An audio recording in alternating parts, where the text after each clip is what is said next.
so happy to see you all here. I'd like to just introduce myself. My name is Petia Morozov, and I am the founder and executive director of Montclair Design Week, and also DesignShed, which is the parent organization to Montclair Design Week. I am joined by Carley Garcia, so sorry, the executive director running the Center for Entrepreneurship at Montclair State University, and my other colleague here is Jason Gleason from the Montclair Center Bid. I am a longtime resident of Montclair. I am also a small business owner, as are many of the voices here on this call. And I just want to remind everyone that we're here today to really not just help you, but to help each other through this very trying time. And I think through our sharing that we will find pathways to innovations that we hope to get to, not just in this conversation, but in future conversations. Before we begin, I just want to get some housekeeping out of the way. On your bottom left corner of the screen are two buttons, the mute button and the stop video button. If you could all please tap the mute button, mute yourselves, and also turn off your video. That will help our reception to be much better. Excellent. And we'll keep our participants up on the screen. This allows you to also just stay focused on each of our speaking participants. And then if you could also take notice that we have on the bottom center another button for our chat option, which allows everyone to share their questions either to everyone else or to any one of our participants today. So if you have that open, please populate and we'll surface questions as they come up. And also we'll have another round of questions that we can answer later on. So today is an unusual installment. It's our fourth installment of Montclair Mondays. Like I said, in partnership with Jason and with Carley. And I thank them so much for making this space open for things to emerge, to evolve. In our fourth installment, we are widening the conversation, and we're also widening the terrain that we're in. Literally, we happen to be here on site at the Montclair Innovation Lab, which is the newest project of the Feliciano Center for Entrepreneurship, and it's located here at 10 Lackawanna Plaza.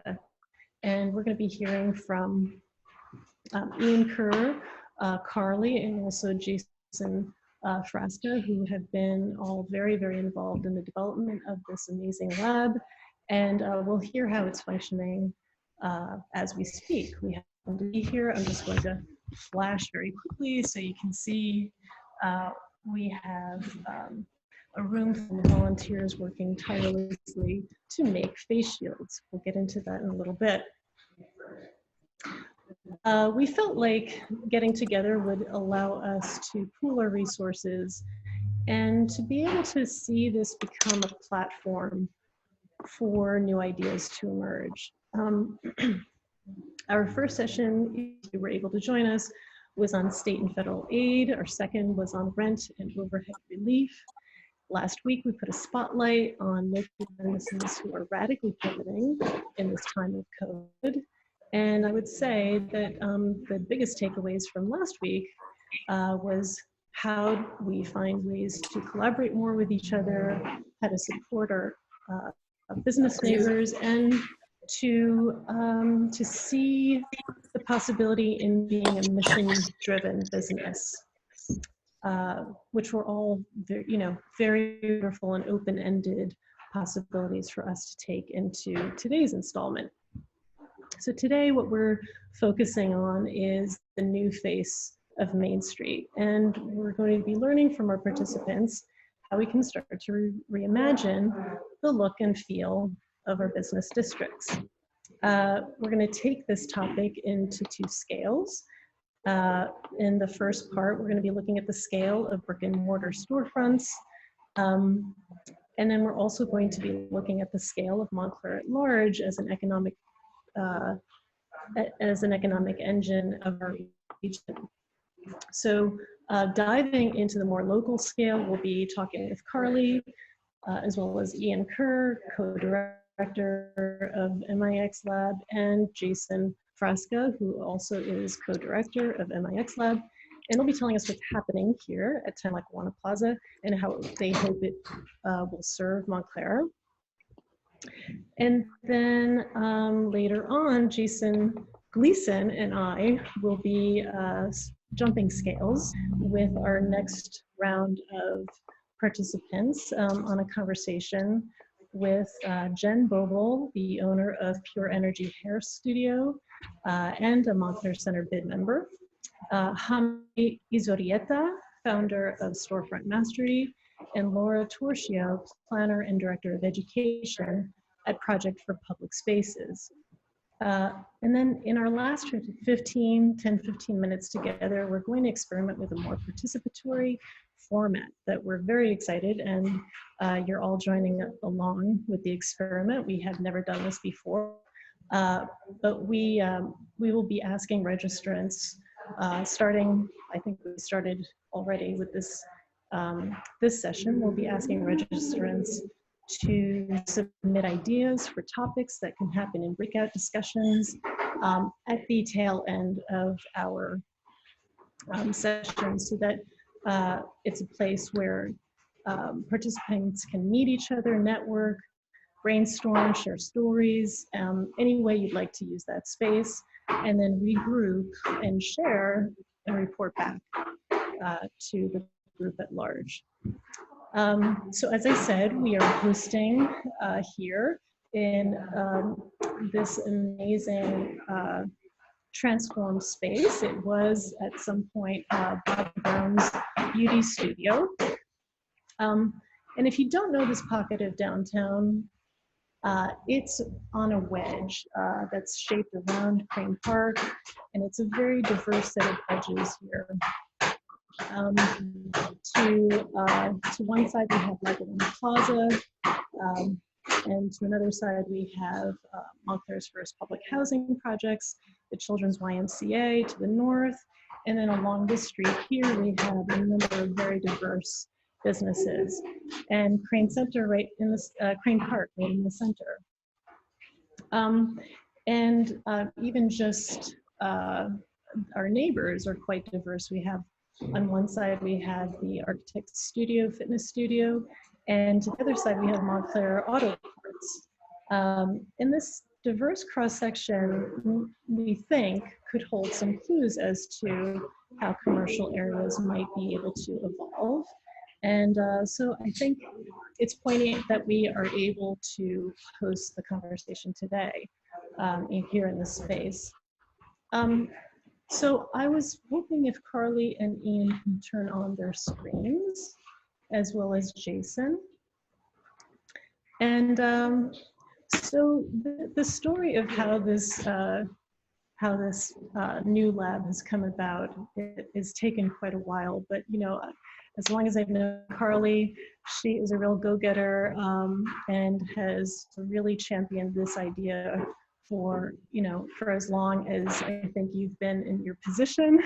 And so it's finally coming to fruition, so congratulations. And I was just wondering, Carley, if you could just share with everybody, what's the vision of Montclair Innovation Lab and why here? Sure, thank you, Petia. And I'm seeing some comments on the chat. Maybe if those can mute, we'll have less background noise, and then we can pivot. So thanks for the opportunity. All of us invite all of you to come to the lab and see what we're doing in this moment, and then afterwards, of course, with a mask with 6 feet separation. But so as Petia mentioned, I've been at the university just 8 months. And when I arrived, you know, I'm a resident of the community. There was a lot of discussion around the lack of connectivity as to what was happening on the university campus and really our entrepreneurial community in Montclair. As all of you know, we are so, fortunate to have so many creatives, media minds, people who really have built their own businesses, not only in New York, but here, and who have put down roots for their businesses or their other ventures, second ventures, oftentimes for many people here in Montclair. So I was listening to that when I first arrived and trying to think of ways, what is a way that we can bring the entrepreneurial community of Montclair to us, and in turn, our smart students to them, and really be able to collaborate. This had been discussed for many years. I can't take credit for the idea of the Montclair Innovation Lab and having a physical presence in downtown Montclair. It's been in discussion at the university for a long time. Fits and starts to find sort of the right place for it and the right things to do. When I first arrived in this role, I actually reached out to Jason Gleason, very quickly and said, we want to try to do something, give us some advice. And so it was really bringing some ideas forward that had been in the works from our team members at the MIXLAB and also others at the university. Just by way of background, the company I came from before Montclair State had done something like this, and had done something like this, in my opinion, with success. It basically had been a brand that had a really hard time interacting with its customers. And so taking kind of that parallel to this, we really thought, what's the best way to bring our work to life in sort of a retail, walk in the door, throw open the windows, kind of look in and peek at what's happening sort of way. And so I had experience doing that in the city with the company that I worked for, and we had some street level retail space that we used to do something similar. And it really worked beautifully. We hosted community board meetings, we hosted nonprofits, we hosted student groups. And so it was a little bit of that I kind of wanted to bring to my own community. And then luckily, Iain, Kerr, and Jason Frasca had these tremendous ideas for scaling the work that they've been doing for years at the MIXLAB. So I'll let them tell you sort of how we've pivoted and what we're doing now, but the vision of the Montclair Innovation Lab was to bring really kind of 3 separate programming tracks that we're working on at the Entrepreneurship Center and the MIXLAB to downtown Montclair. And those 3 tracks really are the 3D printing and design work that the MIXLAB has done, teaching innovation and teaching an innovation rubric to our students. That was kind of module number 1, kind of the education component. Number 2 really was around collaboration and co-working. So figuring out, a lot of people in Montclair don't come to the university campus. I had actually never set foot on the university campus before I thought about exploring this job. I've lived here 11 years. So figuring out how to bring some of those entrepreneurs to us in an easier way downtown. So co-working and kind of hot desks and collaborations, everything that sort of would go on in a co-working incubator space is going to be kind of the second part of what this is. And then the third part, as Petia mentioned, this space at 10 Lackawanna Plaza used to be Bobby Brown's studio space, where she had sort of a retail store in the front after Estee Lauder brought the brand, and then she had a studio space where she taught makeup and makeup design in the back. We have taken the front portion. It's only 1,200 square feet, the space that Petia showed you, but we've retained the point of sale element of the retail shop. So Iain is actually at that point of sale right now. And the thought is to be able to have more of our student startups actually pop up in that space. And then more of our small business friends in the community actually use this space to pop up. And so in turn, sort of learning from each other, teaching our students, learning the way that entrepreneurs kind of drive their businesses with actually a retail presence. So our selection of 10 Lackawanna Plaza was very intentional. And really, in terms of its placement and the functions we wanted to have, it worked brilliantly. And so we were all ready to open up, and then COVID happened. And it became the perfect opportunity for our innovative faculty members and co-directors of the MIXLAB to sort of, co-opt this empty retail space and rethink it. and rethink sort of what our presence looked like on Main Street. So I'll pass it over to them to explain a little bit more about what is being done there now. Sure. Maybe I can start, and Jason, you can jump in. So what we've done is we've essentially set up a light manufacturing operation on Main Street, where we're making about 1,000 plus products a day. You know, in this case, they're face shields. At the same time, you know, we're rapidly prototyping different designs and collaborating. So we have, at any one time, we have about 8 volunteers from the community that are coming through an online portal. They sign up, they show up, they work for a morning, an afternoon, and evening. And we figured out how to break down, you know, making PPE into very simple tasks. And so then, you know, people can learn each individual task in a few minutes and then get to work. And it's really, the feeling here is almost like an old-fashioned sewing circle, you know, where everybody's able to talk.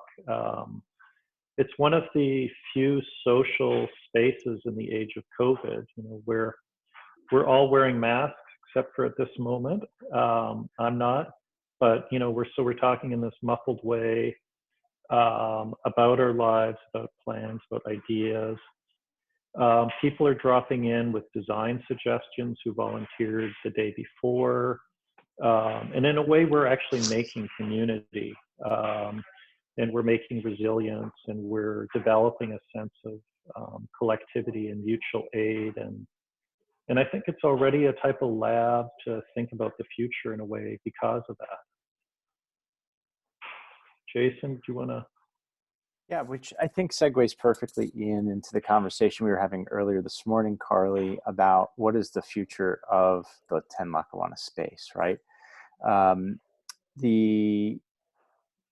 The program is designed at 10 Lackawanna right now, the manufacturing production line, to sort of phase out around May 22nd. That was always our plan, and to transition that work back to the MIXLAB. And so we've been talking about how do we maintain our goals and vision for connecting with the community directly through 10 Lackawanna in this age of COVID. And you know, co-working has always been a strong component to the plan of 10 Lackawanna. We just had our pitch competition last week where we have 4 winning teams. I think there's 5 teams in which we'll be supporting co-working space. And how do we seat those students, those budding startups, alongside the amazing entrepreneurs of Montclair? You know, Carley had mentioned the friction that exists between the campus and the community, and which is, you know, it's challenging, right, to get to campus. It's challenging to get the wonderful entrepreneurs sitting alongside, working with our students. But when we do have that take place, there's a beautiful spark that happens, and we've witnessed this firsthand. There's been a fairly decent amount of local entrepreneurs reach out to our center and to the MIXLAB looking for assistance to grow their startup or to design their prototype or launch their business or 3D print an idea they have. And in all those cases, we try to marry a local entrepreneur to a student where it's a quid pro quo of, you know, inexpensive designing and prototyping or project support in exchange for on-the-job learning, training, mentorship from the entrepreneur. And so 10 Lackawanna really supports that mission and ethos of what we've been doing well, how do we do it better and bigger downtown? And so in this age of COVID, we're not giving up on that mission by any means. We're looking to figure out how to navigate and still make that happen, still make those strong connections between student and community. Yeah, and I would just jump in and add as well, one of the focus areas of our center historically, because we are a state school, has been around, economic development for a certain extent. And it's a little bit of what Petia, I think, has kind of touched on with this, the face of Main Street as an umbrella topic. Montclair is a really unique place in that it has so many independent businesses and that we have such vibrant business districts. And I think we're all a little shaky on this call, sort of how is that all going to look after the fact and how do we support each other? One of the things I had brought to Jason Gleason early in this concept was, could we use the 10 Lackawanna space as almost sort of a way for businesses to test out Montclair as a market? And, I'm not sure if he's muted still, but he liked the idea, because for us, if we can encourage other entrepreneurs and demonstrate sort of how incredible this community is and how it can foster business growth when all of you are able to sort of open your doors again, it just benefits all of us if we can be an even more vibrant Main Street. So I was really excited about that, just not only the notion of cultivating and supporting our student startups, businesses already here, business leaders like you already here, but also what about a business that's doing really well in Jersey City that might want to try out Montclair and come and co-locate with us or be kind of on our, on our block. We could help promote them. We could help make them aware of you and vice versa. And so I was excited by that notion. So I'm eager to get back to that place, which is why we are, thinking about kind of the next chapter once we're hopefully going to be receiving less demand for PPE production in the lab. One of the things that you brought up, and we're going to move on after this question, but one of the things that has really excited me about the university showing up in this capacity is also for it to be able to bring that back to the campus at some point. So it's a very reciprocal relationship at some point so that we can start to see the campus also. I see it as a sort of mutually beneficial co-shaping of two incredible resources. And so I think that's the longer project here, but it's wonderful to see it seeding in this way, that it's coming to a community. It's not just defining the community, it's learning what the community wants to be. And so I'm a real champion of this project as well, not to mention that we also loved being here when we were hosting Montclair Design Week here last year. So I'm wondering if maybe that's a good place for us to move into a different scale of conversation. And I'd like to ask Jason, Iain, and Carley if they could turn off their video and mute themselves so that we can bring Jason Gleason, Jen Bobal, excuse me, I'm so sorry, Hame Izurieta, and Laura Torchio to our screens. Very good to see all of you. And I think, Jason, you must be outside. I am outside. Fantastic. Thank you. It's good to see some nice greenery around you.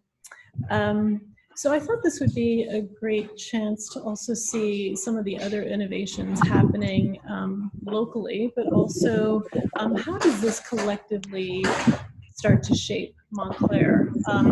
How we're starting to see these sort of manifestations scaling up, if you will. And if we are going to scale up, what does it look like? It doesn't necessarily look like a handsome row of, changed storefronts. It may look like something else. It may feel like something else. And I think that, here's an opportunity in all of the uncertainty that's before us. Here's also a wonderful moment to take pause and say, this is a real wonderful chance to be leaders and model for other communities how we come out of this pandemic in innovative ways. we're remaining hopeful, realizing and acknowledging that there will be many losses of businesses, not just in Montclair, but in communities at large, and taking those losses into account. I'm sorry, I'm going to mute myself shortly, but taking those losses into account, we would still like to be able to have some goals that we could look for on our horizons. So Jason, I was wondering if I could turn it over to you. I know you've heard some of the wonderful things happening with what Jennifer's up to, and perhaps that'll help us to sort of gradually scale out a bit more with each of our participants. I just want to introduce everyone again if they're coming onto the call. Jason Gleason is co-facilitating this next conversame from Montclair Center Bid. We're joined by Jennifer Boble, who's the owner of Pure Energy Hair Salon, Jaime Uzurieta, who is the owner of Storefront Mastery, and Laura Torchio, Director of Education at Project for Public Spaces in New York City, but a resident here in Montclair. So, can you hear me? Yes. Okay, great. So I'll actually just start this off here, and then I'll mute myself again and go back into the office because clearly you can hear my background noise probably. But I wanted to come out into Crane Park, and I wanted to sort of share this beautiful landscape outdoor with all of the flowers and all of this beautiful space, because I know that everybody obviously misses our great outdoor spaces in Montclair. And I think that Crane Park here is a perfect illustration for a couple of things. One, it's a place that I go to quite often to think about the district, to think about, I mean, obviously currently in this time, think about all the things that are going on and how many thumbs I have and how many thumbs I can help put in that dam.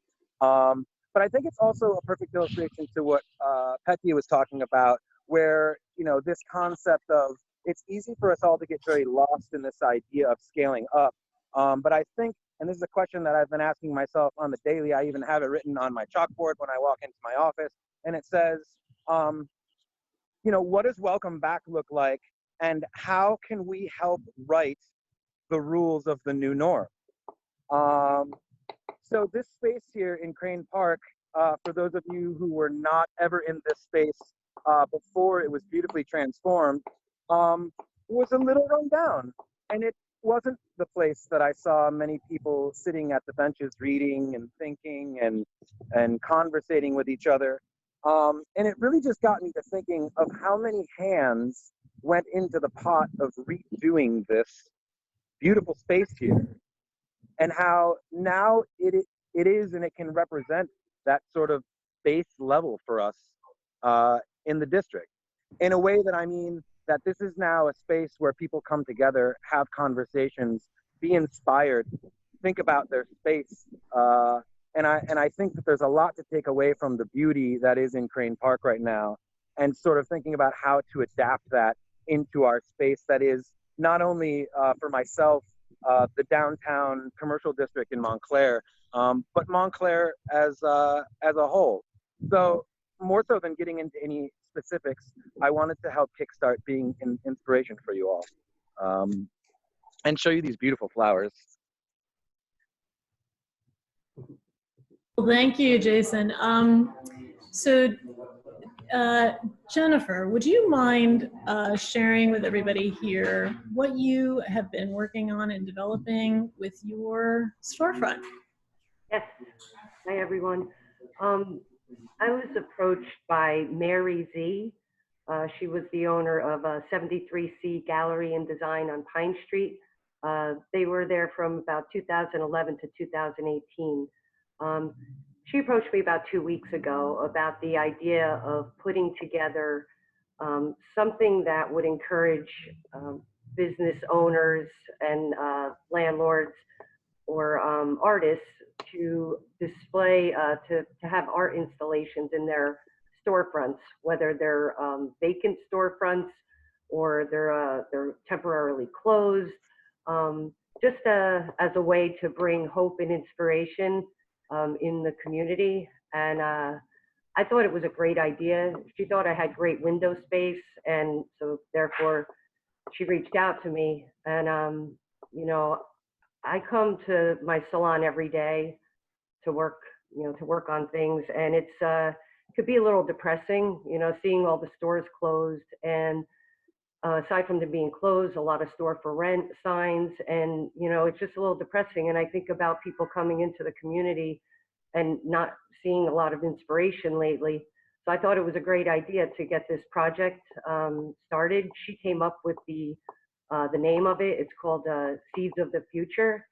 And basically, I could just read something that she wrote as far as like an objective would be Seeds to the Future has been conceived as a local artist statement to inform and support a compassionate message of solidarity during these most troubling times with insightful, thought-provoking, and visually engaging installations in available retail store fronts along and around Bloomfield Ave. Participating landlords and store owners will incur no cost to participate, and artists will have no limitations other than supporting the education of and awareness of what can be done to lift Montclair's compassion and education during the duration of this pandemic. So that's a little bit about the project. We're looking at the next week or two. We're going to have about 3 artists that are going to display some really inspirational art in my storefronts, and we're encouraging other people to look into this, and just to really create inspiration and hope and unity during this really challenging time. Yeah, Seeds for the Future. That's basically the idea. And if anyone's interested in learning more, by all means, you can reach out to Jason, and he could definitely put you in touch with Mary Z. Hey, Jennifer, I've got a question for you. Or really was wondering if you could, you're at a prime corner of downtown Montclair, and your storefront is partly retail in the front, and then you have your salon services toward the back. And I think that is that's the sort of arrangement that we see in a lot of storefronts where the purpose of retail is to be able to invite more pedestrian activity, more window shopping, that sort of thing. And you mentioned that you've been at your store and it's been depressing. And I'm just wondering if you've seen the quality or the character of pedestrian life shift in your time there as you've been working there. Yeah, definitely. It's well, it's not as busy. There's not a lot of people. You can't really tell because everybody's got a mask on, so you can't really tell their vibe. But it doesn't look that inspirational out there. Everybody's just, getting out for some fresh air, being careful. So we thought it would be, yeah, I see a shift. Just in my corner, there's 2 spots where people stop at lights. And either you're looking at a closed storefront or a vacant store for rent storefront. And it's just, it could be a little depressing. As far as there's not a lot of people around, and the ones that I do see, you can't really tell. I told Mary, when we think about rethinking the downtown and what it looks like, like you mentioned, I have the retail up front and the hair salon in the back. But I told, Mary that I'm rethinking. I'm so open-minded to anything, changing up the windows and what we want the public to see from the outside. I said you could cover the product. We could, whatever within reason, just to if it's going to give inspiration back to the community and have people see this message of hope and see other stores do it.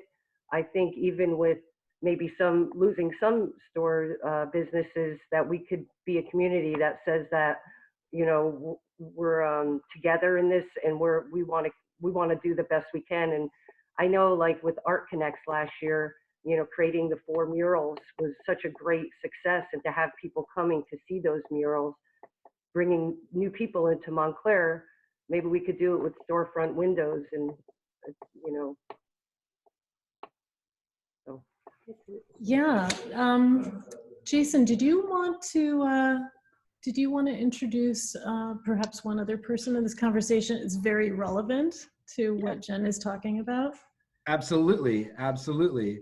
So in the spirit of people coming together and starting to work on the project and have these conversations together, Catherine McGuire, actually, who's the owner of Claire Story Fine Art, is going to be working hand in hand with Mary Z. They're working together to be a part of the Art for Good campaign, which is raising local funds for nonprofits. So these are two art galleries in town who are working together towards one communal goal, sort of getting out of their own studio space and gallery space and thinking about the district or Montclair as a whole as a studio or gallery space, which I absolutely love.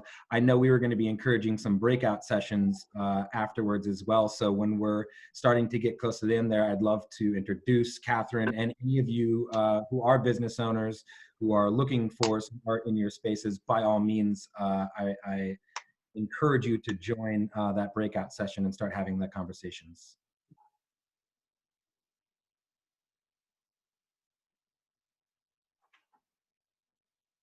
Hello?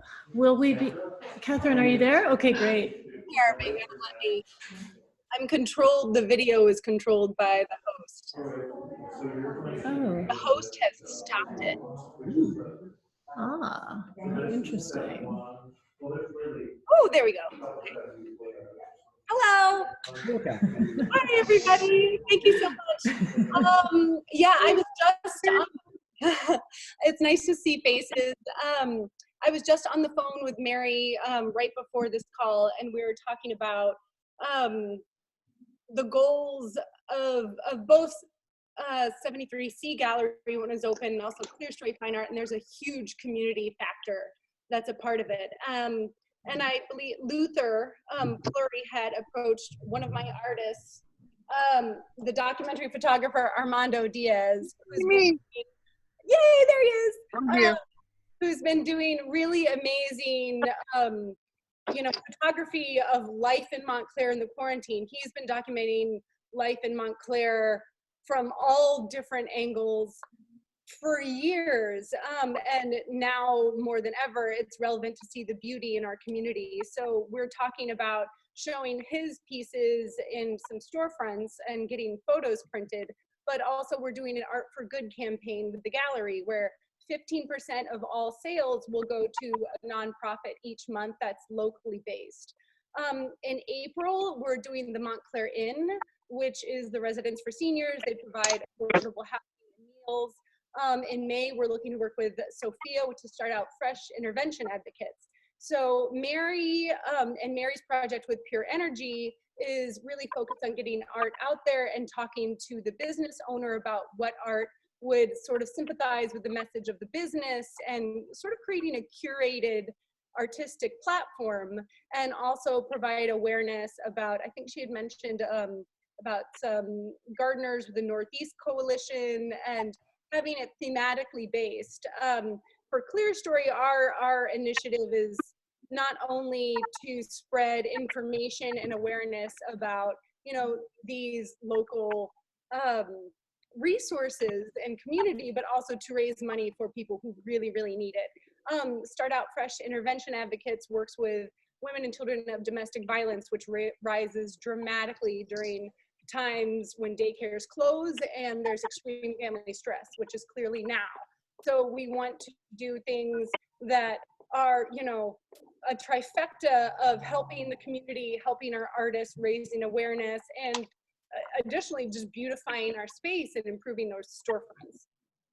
So we are looking for owners of storefront properties who are interested in exploring this and working with us on how we could do installations. I also come from a museum background, so there's an opportunity to make it interactive in that we can have prompts and mix with social media, and I know that Petia has put some thought into how we can do different sort of storefronts, but there's so much room for collaboration and helping all at once.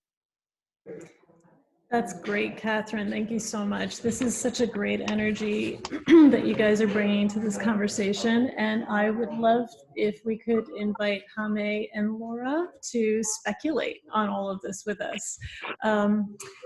Everyone was sent out your article. It was written for Strong Towns.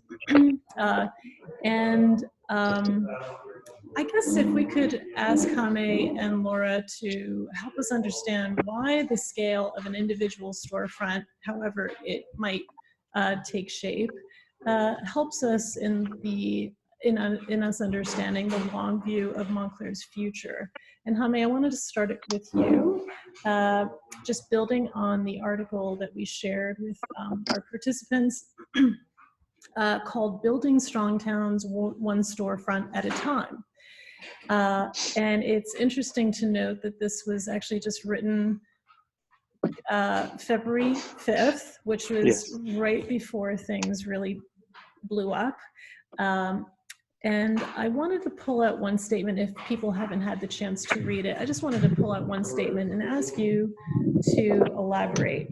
And if I could also ask Armando and Catherine if they wouldn't mind turning off their video so we can just keep a good stream of video here. Thank you so much. Here's what I wanted to pull out.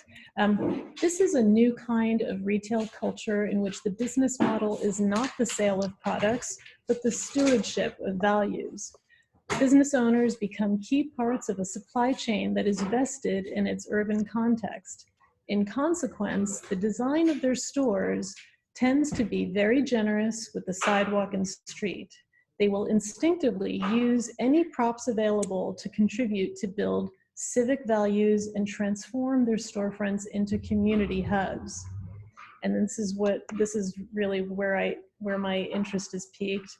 Business owners who place a bet on the urbane quality of the little stretch of public space in their frontage, supporting their communities and building strong relationships with them are what you call the storefront placemakers.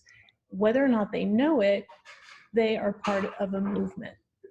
So Jaime, that's very intriguing, and I am sure that there are all sorts of examples that you probably hit on in your article that may, unfortunately we don't have a lot of time to get into those, but perhaps you might be able to just help us understand how these things start to stitch together in terms of a larger placemaking movement, if you will. Okay, thank you very much for having me here. I'm super happy. Okay, I guess the first thing that I can say is that when you have a little storefront, it doesn't need to be a retail storefront. It just needs to be an active storefront that is generous with the sidewalk, like I said before. What happens is magic. When people are walking there, they feel like they are part of something, and the whole block starts to light up when there is interesting community activity in those places. So if you have two, and if you have two more in the next block, they don't just add up, they multiply. So the efforts multiply, and the entire street becomes a great place. So this is why I call them the storefront placemakers. They are using their storefronts as a tool to create better cities and create better places. And the way I see this playing out is right now we have seen that there is too much space given out to cars. We have seen that there's a lack of sidewalk. And we have seen that many businesses have had to hack their what they sell, their activities, and the basic daily functioning of their business. It was hacked. They changed the city around them. And I like to give the example of Adventure Kitchen, that they have their curbside pickup at the market. So you basically purchase from them, go to the market, don't have to go into the market. They just have a table with a bag with your name. And I think this is just the most beautiful and urbane thing that we can think of, because it creates a place around it. So like I said before, the way I see this playing out is more businesses hacking their sidewalks, more businesses encroaching what they can of their sidewalks and creating beautiful places where we can meet, at least until it's completely safe to go back inside. I think this is the first step in building trust, because what we need now is much more than just open businesses, is to build back trust in our public realm, build back trust in what businesses do for communities, which is basically being the backbone of the communities. So I see three things that might happen, some that we have talked before here, and two others. The first one is the vacant storefronts. There's sadly going to be a lot of vacant storefronts, and perhaps we can do something to bring them back as art spaces, like I think Catherine was talking about before, but also as meanwhile spaces that they can be pop-ups for different startups, or we can hook up people who have small businesses who maybe can afford a week of rent. Just hook them up with the owners of the spaces so that they can have little pop-ups and test their ideas in the real market, which could be interesting. Number two is the encroaching of the sidewalks, which is, let's go out to the sidewalk and put some of our store outside and create a better sidewalk. And the other one is what I call, I'm building a prototype actually, and I'm gonna recruit Iain to help me with the design with this. It's a curbside pickup station. This is something that's happening a lot right now. And maybe we can create beautiful spaces also, let's say a cross between a porch and a parklet that can be a place where we can also meet, and it can serve for the small businesses, for the businesses to take their pickup bags outside. People can just pass by and meet, which can be beautiful. Hannah, you brought up the example of Adventure Kitchen. They seem to actually bypass the need for a storefront altogether just by meeting in a public space. Do you think we'll even see pop-up market spaces? That would be fantastic. I think the storefront is not necessarily a physical storefront. It could be a little cart that's in the public space. And that is creating a storefront around it. It's creating a 360-degree experience around the cart that is actually doing the same thing as the physical storefront. Probably shouldn't say this because I'm the advocate for storefronts, but they do. They do create an actual physical storefront, even if it's not in an actual built space. Laura, I wanted to ask you, someone who's been in many different realms of public space, from advocacy for pedestrian and bike safety, and more smarter ways to use our streets, and scaling all the way up to how that impacts public health and how public space is a part of public health. The classic example of how we design public health into our cities is Frederick Law Umstead's Central Park, and how he envisioned parks like Central Park, and even our Essex County parks here, Branchburg Park, being one of our closest and most favorite of local county parks, is that it's the lungs of a city, and designed to be a healing space as much as it is a respite from dense urban life. And if we were to just speculate and scale out and zoom out a little bit more, I'd like to sort of put the question to you. How do you think this will start to play out across Montclair, across our various business districts? And naturally, because we are still evolving as a suburb, we're probably, seeing density and development play out unlike any other suburb of the 20th century.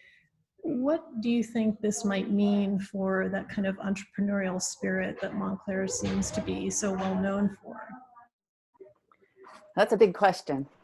I thought you would like that question, Laura, the big picture thinker that you are. It's a big question, and it opens up a lot of opportunity for dialogue. So I'll start with a couple thoughts that I had when you sent me the question ahead of time. The first thought that popped into my mind is that we do have to behave differently now, but this lockdown won't be forever. Social distancing won't be forever. And when we speak of things like human scale and place, we're talking about social interactions and engagement. So while this might last long, we need to remember it is temporary. The other thing I think we need to remember when we're having these conversations is to recognize our own biases and our own places of privilege. Those of us in this conversation today may have one view of how to utilize storefronts and public spaces, and it may be very different from our neighbors who might be suffering more than us, or who might be quote unquote essential workers and on the front line. And I also agree that this is a great opportunity to really define how we want to live once we're on the other side of all of this. And I want us to think smart about what from our quote unquote normal life from before we want to bring with us and what we want to leave behind. So in terms of shifting, like shifts in public space, right now with our parks and our plazas, waterfronts, you know, the typical public spaces, with all of them closed, we're forced to see through some lenses that maybe we wouldn't see through before. We're looking at our streets as the public places that they are. Streets and communities make up more than 80% of a community's public space. Right now in Montclair, we use them primarily for the movement and storage of cars.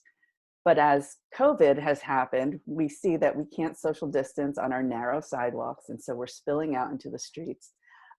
Just today, Mayor de Blasio in New York committed to opening up 100 miles of streets for socially responsible recreation during the COVID crisis. So I think this is an opportunity, number one, for us to look at our streets and our transportation systems as a basis of public space. I also want to say that a couple things about placemaking, this term placemaking that Jaime said, and maybe somebody else mentioned. If you think about a public space, that could be a building, a street, a park.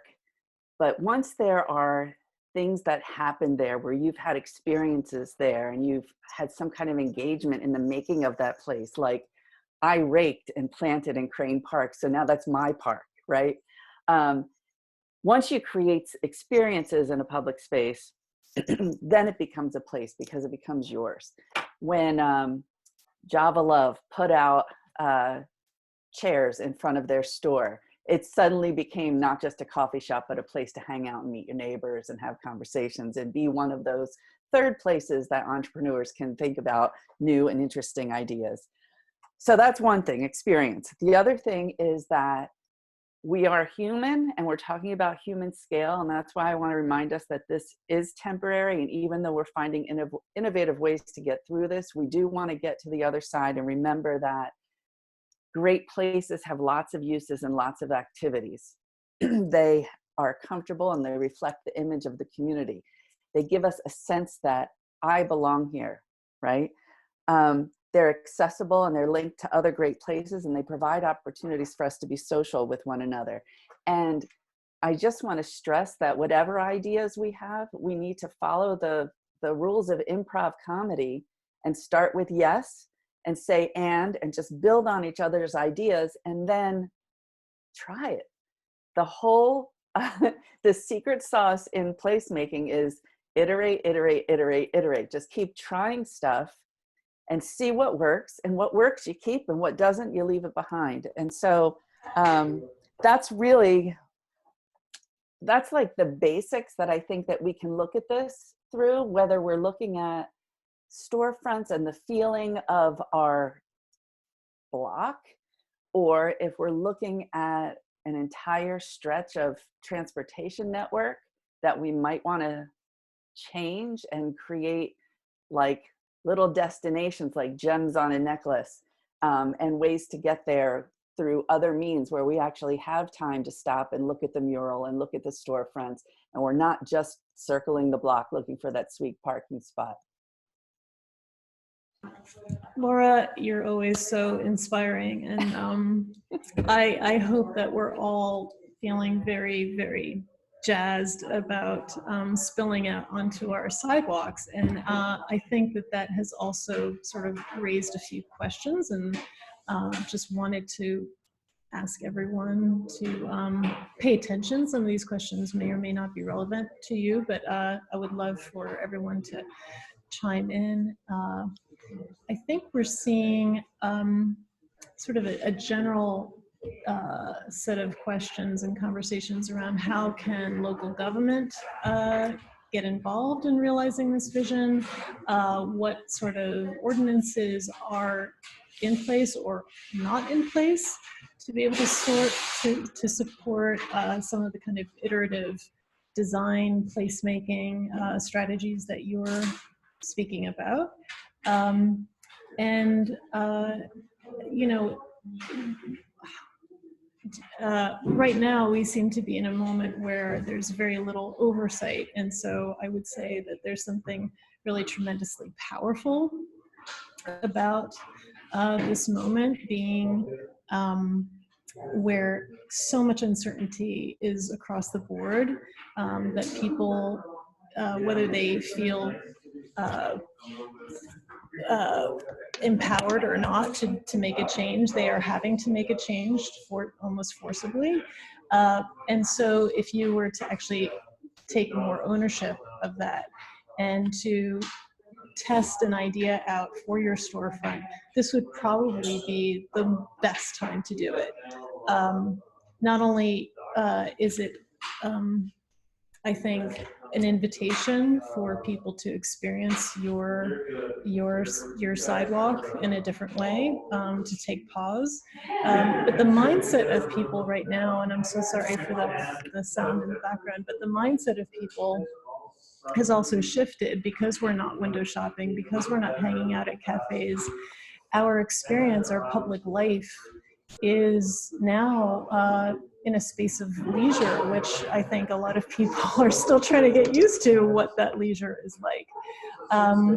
But why not seize that moment?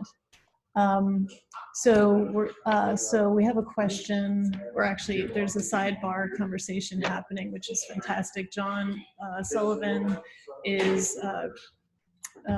part of Bike Walk Montclair, our local advocacy for placemaking and better public spaces and how we rethink our street infrastructure as public space.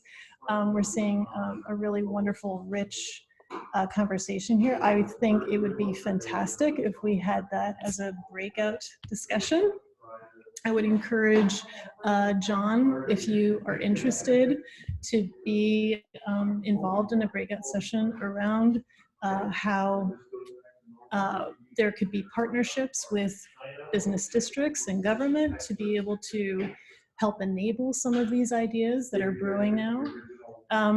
I'd also love to see another breakout session happen around the idea of cultural landscapes through art, through other sort of installations that are possible. If that could be another breakout session, I think Catherine, I can't think of a better person to host that. I know you're very excited about that, and so am I. And open to any other breakout sessions that we are starting to see here. It's really wonderful to see the kind of dialogue beginning to buzz, and I want to encourage more of that. Laura, do you want to host one? I was wondering if I could say one final thing. Yeah. Okay, one of the things that comes to mind right now when I was talking about trying things out, iterative approaches, you know, lighter, quicker, cheaper approaches, that oftentimes in my mind, I'm talking about, hey, let's paint the pavement, you know, the actual on the ground infrastructure. But some of the things that came up in the side chat box was how do we make this happen? So that's the top burger, the infrastructure is the bottom burger bun. the top burger bun is the policy, the ordinances, things like that. And like we did for the Walnut Street parklet, is we had a temporary ordinance that allowed us to have that parklet on Walnut Street for a season, right? So you can try changing your policies and changing your ordinances and changing the rules to get to where you want to go and see how it goes. The stuff in the middle, whether it's the veggie burger or the meat burger or whatever kind of burger you like, that's the management, the maintenance, the programming, the things that change all the time, that engage people. So yes, I do want to say that this kind of lighter, quicker, cheaper approach can be infrastructure, programming, or policy. Just try it.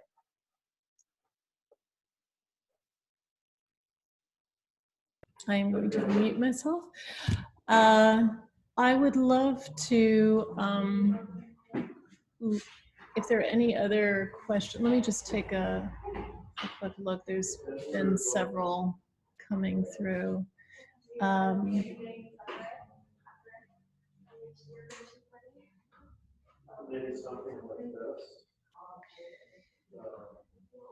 Yeah, I think maybe we're ready if there aren't any other comments from our participants. I think it would be fantastic if we could break out for a few minutes and see how this can continue to bubble. And for those who can stay, that would be fantastic. John Sullivan would like to host one, and that's great. And Catherine, if you could let us know if you're still able to facilitate a breakout, that would be great.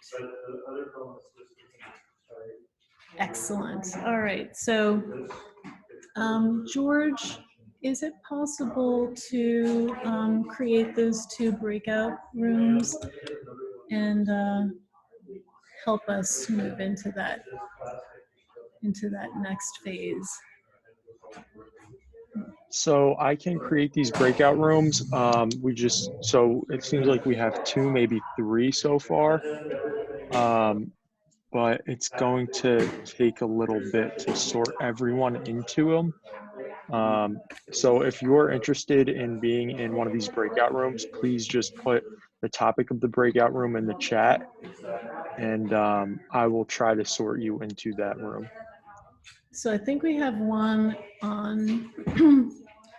Jen, would you, are you talking about storefronts in relation to what Catherine was describing, or is that something else? Oh, it looks, oh, I'm sorry, storefronts is with Catherine. Got it. Okay, so we have 2, one is storefronts, one is municipal health.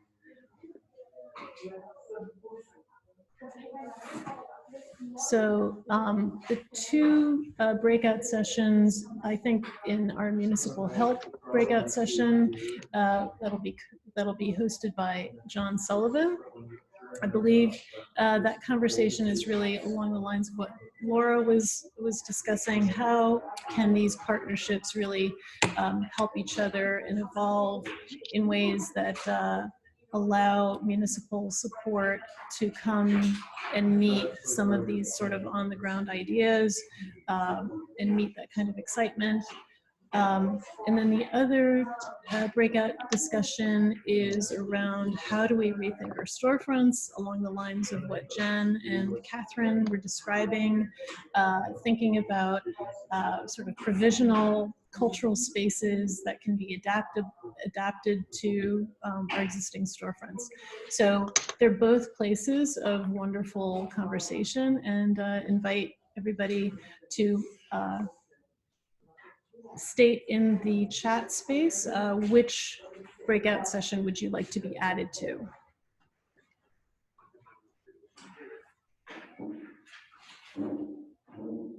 And I believe, George, you're starting to add people. Yes, I'm starting to sort people in the chat right now. So again, if you're interested in storefronts or municipal help, please just put that in the chat, and I'll go down and I'll place you in the breakout room, and I'll open them in just a few minutes. Fantastic. And then George, if it's possible to add me to both of them, because I'm interested in both topics, that would be great. I can only add you to one, unfortunately, okay. One at a time. Okay. Let's go with municipal help Okay. for 100.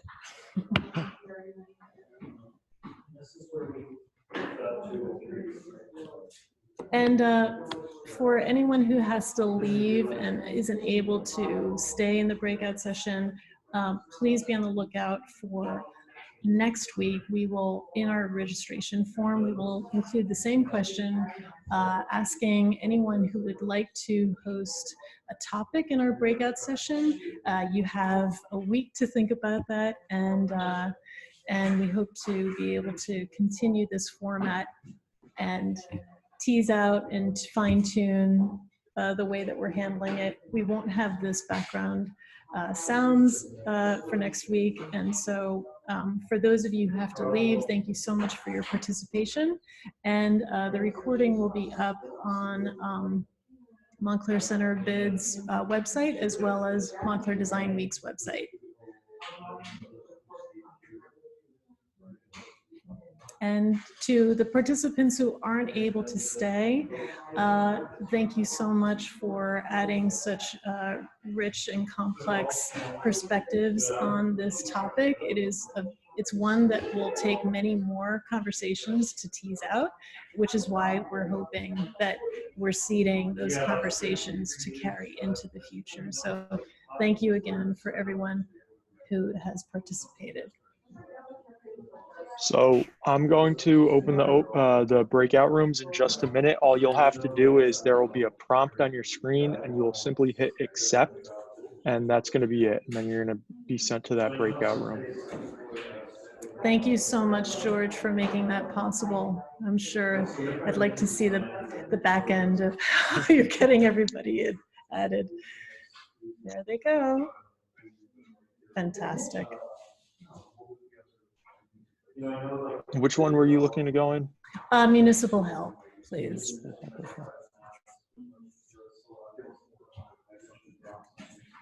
Thank you, Petia. Oh, actually. Jason, thank you so much. Really appreciate it. Thank you.